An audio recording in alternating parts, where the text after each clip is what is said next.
নমস্কার, আমি শিমলি কর্মকার। গতকাল আমরা জেনেছি কার্বোহাইড্রেটের ঘাটতির কারণে আমাদের শরীরে কী ধরনের রোগের সৃষ্টি হয়।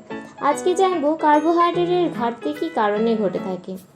বিভিন্ন কারণে কার্বোহাইড্রেটের অভাবজনিত রোগ আমাদের শরীরে দেখতে পাওয়া যায়, আর এগুলি তখনই দেখতে পাওয়া যায় যখন আমাদের শরীরে পর্যাপ্ত পরিমাণ কার্বোহাইড্রেট পৌঁছায় না, তখন নানান ধরনের রোগের সৃষ্টি হয়।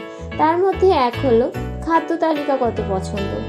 মারাত্মক সীমাবদ্ধতাযুক্ত ডায়েট ফলো করার কারণে আমাদের শরীরে কার্বোহাইড্রেটের ঘাটতি ঘটে থাকে। যেমন কেটোজেনিক ডায়েট যখন আমরা প্রচুর পরিমাণে ফলো করে থাকি, তার ফলস্বরূপ আমাদের শরীরে কার্বোহাইড্রেটের ঘাটতির সৃষ্টি হয়। দ্বিতীয় হলো ইটিং ডিসঅর্ডার। অ্যানোরেক্সিয়া নার্ভোসের মতো ব্যাধিযুক্ত ব্যক্তিরা রেস্ট্রিক্টেড ডায়েটের চাটে থাকার ফলে আমাদের শরীরে লো কার্ব ডিসঅর্ডার বা কার্বোহাইড্রেটের অভাবজনিত রোগে ভুগতে থাকেন।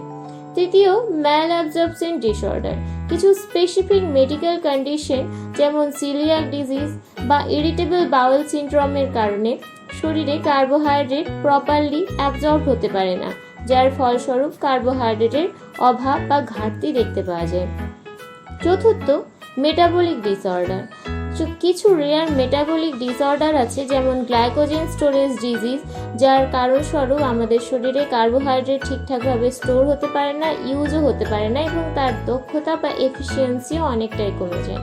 পঞ্চম এবং শেষ হলো অপর্যাপ্ত ফুড সাপ্লাই। যখন আমাদের শরীরে পর্যাপ্ত পরিমাণ খাবারের দ্বারা কার্বোহাইড্রেট পৌঁছাতে পারে না, তার ফলস্বরূপ আমাদের শরীরে কার্বোহাইড্রেটের ঘাটতি দেখা যায়।